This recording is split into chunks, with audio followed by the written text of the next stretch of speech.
Hey guys, welcome to Tech Team channel. Hope you guys are having a very nice day. In this video I'm gonna walk through Android gravity tricks. So if you want to float all of your apps like in Gravity, you can just use it by one app.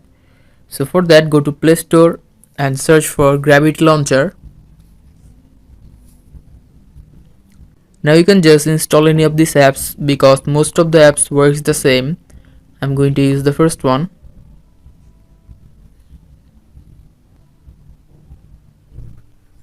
Now after installing this app, just launch this app.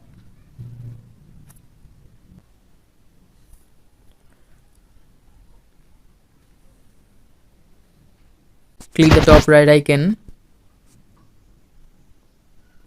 Click on this option, grant write settings permission. Click on this option, go back.